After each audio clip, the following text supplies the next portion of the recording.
علیک سیدی یا رسول اللہ صلی اللہ تعالی علیہ وسلم۔ حضرات محترم، آج کی رات ہم اور آپ جس محفل میں حاضر آئے، یہ کسی دنیا دار کی محفل نہیں، یہ ہمارے اور آپ کے سرکار کی محفل ہے۔ اور ہمارا عقیدہ یہ ہے کہ میرے آقا صلی اللہ علیہ وسلم اپنی قبر انور میں زندہ ہیں، اور میرے آقا ہمیں اور آپ کو دیکھ رہے ہیں، ملاحظہ فرما رہے ہیں، اس لیے کہ تاریخ شاہد ہے۔ علامہ جلال الدین سیوطی رحمۃ اللہ تعالی علیہ نے ایک کتاب لکھی جس کا نام خصائص کبریٰ ہے۔ اس کے جلد نمبر 1 میں آپ ایک واقعہ نقل فرماتے ہیں کہ ایک مرتبہ میرے آقا صلی اللہ تعالی علیہ وسلم کے سگے چچا حضرت عباس رضی اللہ تعالی عنہ یہ ہمارے اور آپ کے نبی کی بارگاہ میں آئے، اور آنے کے بعد عرض کیا یا رسول اللہ صلی اللہ تعالی علیہ وسلم، میں نے آپ کے بچپنے کو دیکھا ہے۔ حضرت عباس ہمارے سرکار سے آ کر کے کہہ رہے یا رسول اللہ، میں نے آپ کا بچپنا دیکھا ہے۔ تو میرے آقا ارشاد فرماتے چچا جان آپ نے دیکھا ہوگا، آپ ہمارے چچا ہیں، آپ عمر میں مجھ سے بڑے ہیں، تو آپ نے ضرور میرا بچپنا دیکھا ہے، لیکن چچا جان یہ مجھ سے کہنے کا مطلب کیا ہے؟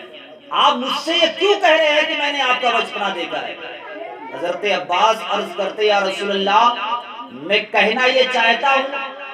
کہ جب آپ کے دنیا میں آئے ہوئے 40 دن ہو گئے،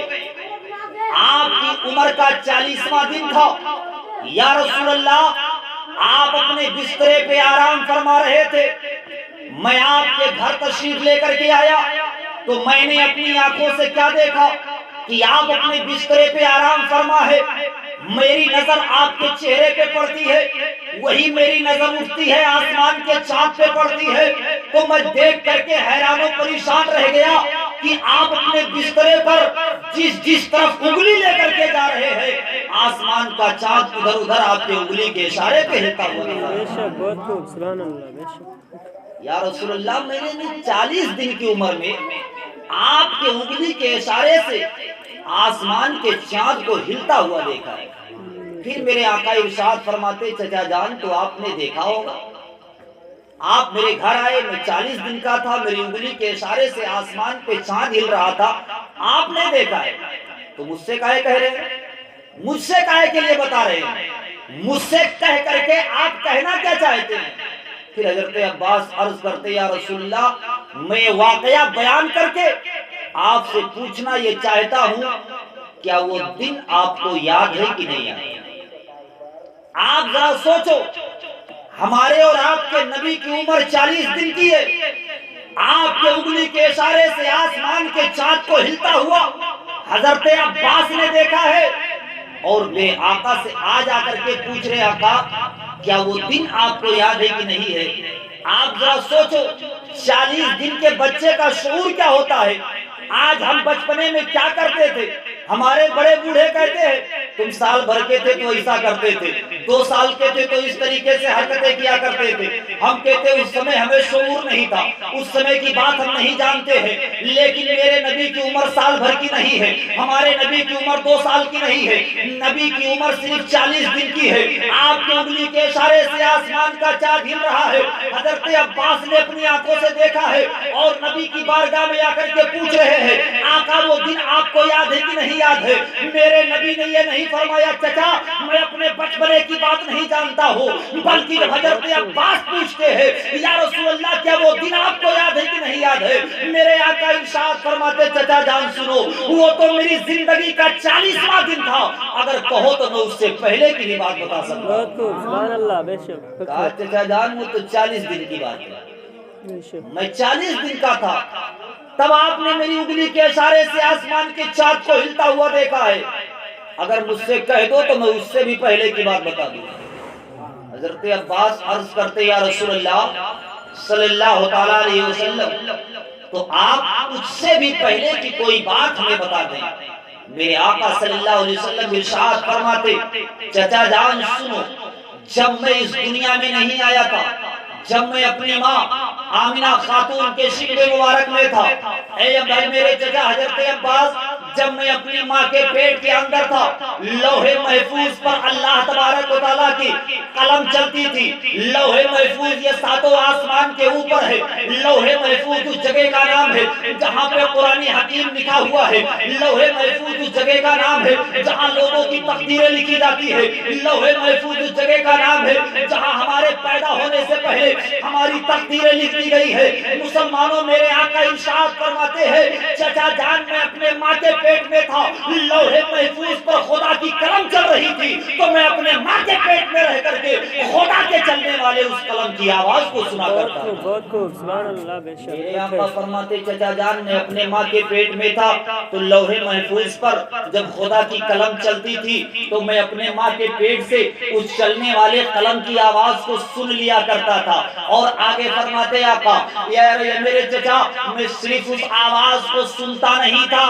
بلکہ وہ قلم اس وقت میرے جس امتی کی تقدیر لکھتی تھی، میں اپنے ماں کے پیٹ میں رہ کر کے اپنے اس امتی کا چہرہ بھی پہچانا۔ اے بلہر کی سرزمین پر اسی نبی کے ذکر میں آئے ہوئے مسلمانوں، اس حدیث رسول سے، اس واقعے سے صاف لفظوں میں پتہ یہ چلا کہ جب ہمارا اور آپ کا نبی اس دنیا میں تشریف نہیں لائے ہیں، ہمارے اور آپ کے نبی ماں کے پیٹ میں ہے، لوح محفوظ پر خدا کی قلم چلے تو جو نبی قلم کے چلنے کی آواز ماں کے پیٹ میں سن سکتا ہو، لوح محفوظ پر جس امتی کی تقدیر لکھی جا رہی ہو اس امتی کا چہرہ پہچان سکتا ہو، تو یقیناً آج ہمارا عقیدہ بول رہا ہے کہ جو نبی ماں کے پیٹ میں رہ کر کے اپنے امتیوں کا چہرہ پہچان لیتا تھا، وہی نبی آج گنبد خضرا میں آرام فرما کر کے بلہر کی سرزمین پر اس کے میلاد میں کتنے لوگ حاضر ہیں۔ میرے آقا اپنے ہر امتی کا چہرہ پہچان لیتا ہے۔ سبحان اللہ، بے شک۔ اور وہ نبی جو لوح محفوظ پر چلنے والے قلب قدرت کی آواز ماں کے پیٹ میں سن سکتا ہے، یقیناً اس کی محفل میں بیٹھ کر کے جب ان کا امتی ان کی بارگاہ میں درود و سلام پیش کرتا ہے تو میرے آقا گنبد خضرا سے اپنے غلاموں کے درود کی آواز بھی سن لیا۔ اسی لیے میرے آقا صلی اللہ علیہ وسلم ارشاد فرماتے ہیں، جب کوئی میرا امتی محبت کے ساتھ مجھ پہ درود پڑھتا ہے،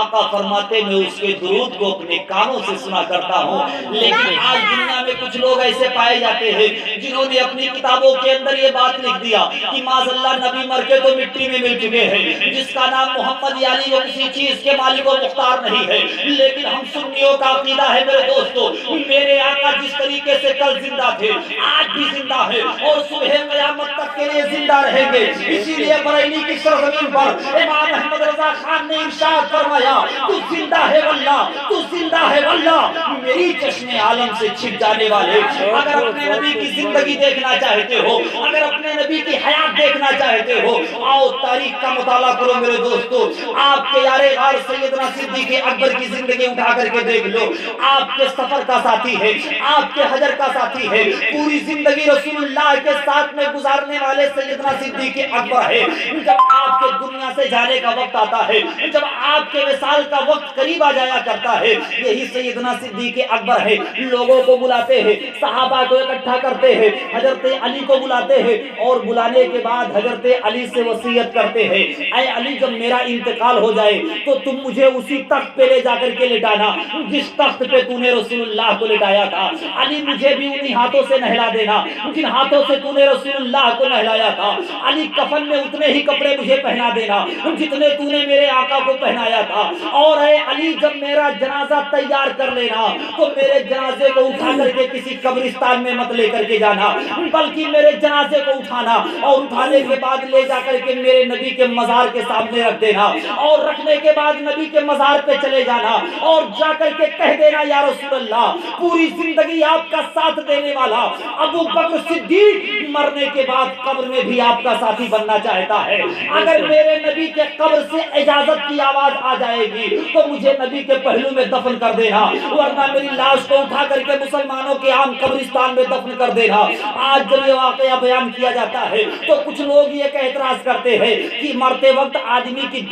عقل ٹھکانے نہیں رہتی ہے, مرنے کے بعد آدمی کی زبان سے بے لطف باتیں نکل جایا کرتی ہے, اس لیے سیدنا صدیق اکبر کی زبان سے بات نکل گئی. ہم تھوڑی دیر کے لیے ان کی بات ماننے کے لیے تیار ہے کہ اگر صدیق اکبر پہ موت کا وقت تھا اور صدیق اکبر کی زبان سے یہ باتیں نکل رہی تھی تو آپ کے دنیا سے جانے کے بعد صحابہ کو اس پہ عمل نہیں کرنا چاہیے, بلکہ قسم خدا کی تاریخ بتاتی ہے جب صدیق اکبر کا وصال ہو جایا کرتا ہے, صدیق اکبر دنیا سے چلے جایا کرتے ہیں, آپ کو غسل دیا جاتا ہے, آپ کو نہلایا جاتا ہے, آپ کو کفن پہنایا جاتا ہے, اور کفن پہنانے کے بعد صحابہ کرام سیدنا صدیق اکبر کے جنازے کو اٹھاتے ہیں اور اٹھانے کے بعد لے جا کر کے نبی کے مزار کے سامنے رکھ دیا کرتے ہیں اور نبی کے مزار پہ جا کر کے عرض کرتے ہیں یا رسول اللہ آپ کے سفر کا ساتھی, یا رسول اللہ آپ کے حجر کا ساتھی, یا رسول اللہ آپ کے سام و شوہ کا ساتھی, پوری زندگی آپ کے ساتھ رہنے والا یہ ابو بکر صدیق قبر میں بھی آپ کا ساتھی بننا چاہتا ہے. جب حضرت علی نے روضے مصطفیٰ پہ جا کر کے اتنا کہا ہے, روضے مصطفیٰ کا جب دروازہ بند تھا وہ خود بخود کھل جایا کرتا ہے, قبر مصطفیٰ سے آواز آیا کرتی ہے ادخل الحبیب الی الحبیب, ایک دوست کو دوست سے لا کر کے ملا دیا جائے. یہ روضے مصطفیٰ کا دروازہ خود بخود کھل جانا, قبر مصطفیٰ سے آواز کا آ جانا اس بات کی دلالت کرتی ہے کہ میرا نبی جس طریقے سے کل زندہ تھا آج بھی زندہ ہے. اسی لیے اعلیٰ حضرت نے فرمایا تو زندہ ہے واللہ, تو زندہ ہے واللہ, میری چشم عالم سے چھپ جانے والے. بہت خوب, بہت خوب. پتا چلا میرے دوستو ہمارے اور آپ کے نبی جس طریقے سے کل زندہ تھے آج بھی زندہ ہے. آج جب ان کی میلاد میں, آج جب ان کے تذکرے میں, آج جب ان کی محفل میں کوئی بندے مومن حاضری دیا کرتا ہے تو میرے آقا اس کو مدینے گنبد خضرا سے اپنے اس امتی کو پہچانتے بھی ہے, اور جب آپ کا امتی آپ کی بارگاہ میں درود و سلام پڑھتا ہے تو میرے آقا اپنے اس امتی کی آواز بھی سنا کرتے ہیں. بہت خوب, سبحان اللہ. حضرات محترم, میں نے جس آیت کریمہ کی تلاوت کرنے کا شرف حاصل کیا, تھوڑی دیر اس آیت کریمہ کے ضمن میں کچھ باتیں آپ حضرات تک پہنچانے کی کوشش کر رہا ہوں. اللہ تبارک و تعالی قرآن مجید کے اندر ارشاد فرماتا ہے یا ایھا الذین آمنوا اتقوا اللہ, اے ایمان والو اللہ سے ڈرو. قرآن میں اللہ فرماتا اے ایمان والو اللہ سے ڈرو. اے مسلمانوں پہلے آؤ میں آپ کو بتاؤں یا ایھا الذین آمنوا پہ آپ غور کر کے دیکھو. اللہ تبارک و تعالیٰ نے حضرت آدم سے لے کر کے حضرت عیسیٰ علیہ السلام تک 1,23,999 یا 2,23,999 انبیاء کرام اس دنیا میں پیدا فرمائے ہیں, لیکن اللہ تبارک و تعالیٰ نے جب اور نبیوں کے امتیوں کو خطاب کیا اور نبیوں کے امتیوں کو پکارا تو ان کے نام کے ساتھ پکارا, ان کے زمانے کے ساتھ ان کو یاد کر لیا. قوم عاد کو اللہ نے پکارا تو یا قوم عاد کہہ کر کے خطاب کیا, قوم سمود کو پکارا یا قوم سمود کہہ کر کے پکارا, بنی اسرائیل والوں کو خطاب کیا یا قوم بنی اسرائیل کہہ کر کے پکار لیا. لیکن جب محبوب کی امت کو پکارنا ہوا اللہ نے قرآن میں کہیں یا قوم محمد کہہ کر کے نہیں پکارا ہے, بلکہ جہاں پکارا ہے یا ایھا الذین آمنوا کہہ کر کے پکارا ہے. آخر اس میں معاملہ کیا ہے؟ اور نبیوں کے امتیوں کو پکارا جا رہا ہے, ان کے نام کے ساتھ پکارا جا رہا ہے, مگر امت محمدیہ کو خطاب ہو رہا ہے تو یا ایھا الذین آمنوا کہہ کر کے خطاب ہو رہا ہے. آخر اس میں کون سی راز کی بات ہے؟ مفسرین کرام بیان فرماتے ہیں اللہ تبارک و تعالیٰ نے جہاں تمام نبیوں میں اپنے نبی کے مقام کو بلند و بالا فرمایا ہے وہی امتیوں میں اپنے رسول کے امتیوں کے مقام کو بلند فرما دیا ہے. نہ رسولوں میں نبی کی کوئی مثال پائی جا سکتی ہے اور نہ امتیوں میں رسول کے امتی کی کوئی مثال پائی جا سکتی ہے. سبحان اللہ, بے شک. اللہ نے اپنے رسول کو بے مثال بنایا ہے, اسی پروردگار عالم نے رسول کے صدقے میں اس کے امتیوں کو بھی مثال پیدا فرما دیا ہے. اے مسلمانوں اللہ تبارک و تعالیٰ قرآن کے اندر ارشاد فرماتا ہے اے ایمان والو اللہ سے ڈرو. اے مسلمانوں ذرا سوچو تو صحیح, اللہ فرماتا ایمان والو اللہ سے ڈرو. اے پروردگار عالم دنیا میں جتنے انسان ہیں سب تیرے بندے ہیں. پروردگارا تجھے تو یہ کہنا چاہیے یا ایھا الناس, اے لوگو اللہ سے ڈرو. اے پروردگار عالم جب سب تیرے بندے ہیں تو تو نے جب ڈرنے کی بات کی تھی وہ بھی خود سے ڈرنے کی بات کی تھی، تو تجھے یہ کہنا چاہیے اے میرے بندو اللہ سے ڈرو، اے لوگو اللہ سے ڈرو، لیکن تو نے قرآن میں تمام لوگوں کو ڈرنے کا حکم نہیں دیا، تمام بندوں کو ڈرنے کا حکم نہیں دیا، بلکہ جب خود سے ڈرنے کی باری آئی، خود سے ڈرنے کے لیے تو نے کہا تو ایمان کی قید لگا دیا۔ اے پروردگار معاملہ کیا ہے؟ تو گویا کہ ہمارا رب قرآن میں اپنے بندوں کو بتا دینا چاہتا ہے کہ ہم پیدا کرنے والے رب کو یہ پہلے ہی سے معلوم تھا، یقیناً میرا خوف میرے اسی بندے کے سینے میں ہوگا، میرا بندہ وہی مجھ سے ڈرتا ہوا نظر آئے گا جس کے پاس ایمان کی دولت ہوگی۔ اور ایمان والوں کو اللہ تبارک و تعالیٰ نے ڈرنے کا حکم دیا،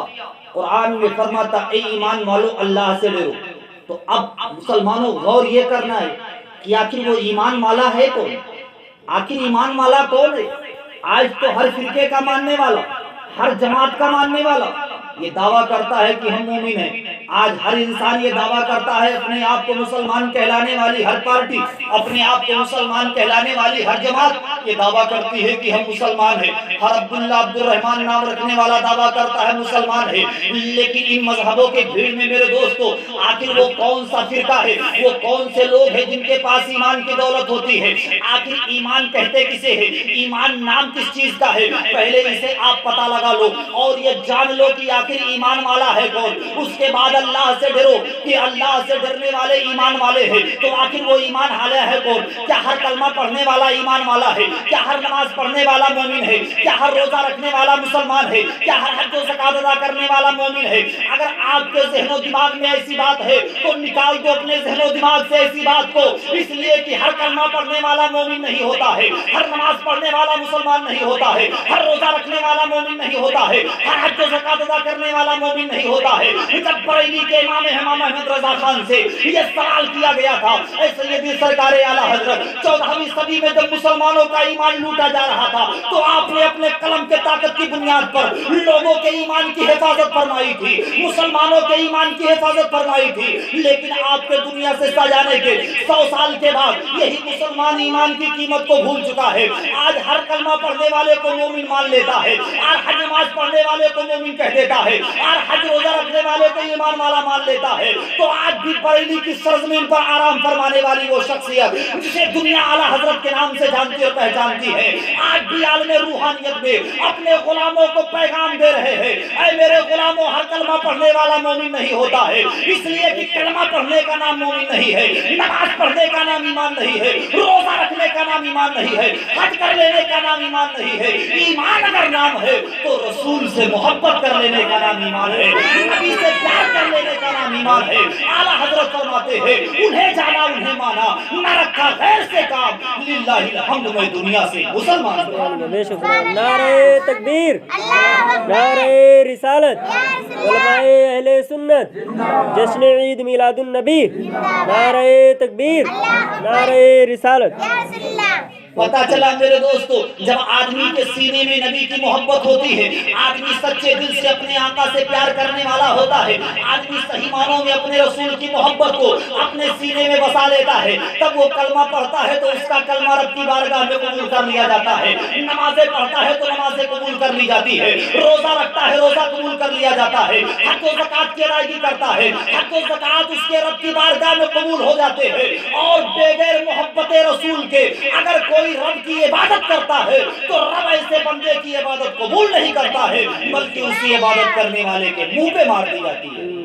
اس لیے کہ عبادت تو اس کی قبول ہوتی ہے جس کا یہ سینہ محبت رسول کا مدینہ ہوتا ہے، جس کے سینے میں نبی کا پیار ہوتا ہے، جس کے دل میں رسول کی محبت ہوتی ہے، پروردگار عالم اسی کی عبادتیں قبول کرتا ہے اور وہی صحیح معنوں میں مومن ہوا کرتا ہے۔ اللہ تبارک و تعالیٰ فرماتا ہے ایمان والو اللہ سے ڈرو، اور آگے ارشاد فرماتا ہے وَكُونُوا مَعَ الصَّادِقِينَ، اور سچوں کے ساتھ ہو جاؤ۔ اے پروردگار عالم ہم نے تیرے رسول سے محبت کر لیا، ہم نے تیرے نبی سے محبت کر لی، مولا ہم ایمان والے ہو گئے، مولا ہم کلمہ پڑھتے ہیں، پروردگار ہم نماز پڑھتے ہیں، روزہ رکھتے ہیں، حج کرتے ہیں، زکات دیتے ہیں، پروردگار عالم جو تو نے حکم دیا، جو تیرے رسول نے ہمیں حکم دیا، ہم سب کچھ کرتے، پھر یہ ایمان والے کو حکم کیوں دیا جاتا کہ سچوں کے ساتھ ہو جاؤ؟ آخر کوئی سچوں کی ضرورت کائے کے لیے پڑ گئی؟ اے مسلمانوں ذرا سوچو، آج ہمارے اور آپ کے پاس دو طریقے کا مال ہے، دو طریقے کا مال ہے۔ ایک ہمارے پاس دنیا کی دولت ہے، ایک ہمارے پاس دنیا کا مال ہے، ہمارے پاس روپیہ ہے، ہمارے پاس بینک بیلنس ہے، ہمارے پاس جائیداد ہے۔ تو آج ہمارے پاس جو زمین و جائیداد ہے، جو ہمارے پاس بینک بیلنس ہے، یہ ہمارا دنیا کا مال ہے، یہ ہمارا ظاہری مال ہے۔ اور ایک ہمارے اور آپ کے پاس ایمان کی دولت ہے، لیکن ان دونوں دولتوں میں بہت بڑا فرق ہے، اس لیے کہ دنیا کی دولت وہ دولت ہے کہ جب تک دنیا میں رہو گے آپ اس سے فائدہ حاصل کرو گے، لیکن اگر اللہ کی دی ہوئی دولت کا آپ نے صحیح طریقے سے استعمال نہیں کیا ہے تو جس دن یہ دنیا چھوڑ کر کے قبر کی دنیا میں جاؤ گے، تمہاری یہی دولت گنجے ساتھ کی شکل میں تمہارے قبر میں مسلط کر دی جائے گی، اور تمہارا یہی بینک بیلنس تمہارے لیے عذاب قبر بنتا ہوا نظر آئے گا۔ لیکن مسلمانوں، اگر دنیا کی دولت کو تم نے صحیح طریقے سے استعمال نہیں کیا، مرنے کے بعد یہ دولت عذاب قبر کا باعث بن سکتی ہے، لیکن ایمان کی دولت وہ دولت ہے جب تک دنیا میں ایمان کے ساتھ رہو گے اللہ عزت عطا فرمائے گا، قبر میں لے کر کے جاؤ گے، نکیرین کے سوالات کے جواب میں آسانیاں پیدا ہوگی، حشر میں لے کر کے جاؤ گے، اسی ایمان کے صدقے میں رسول اللہ کی شفاعت نصیب ہوگی۔ مسلمانوں، پتہ چلا کہ اگر دنیا کی دولت ہمارے پاس ہے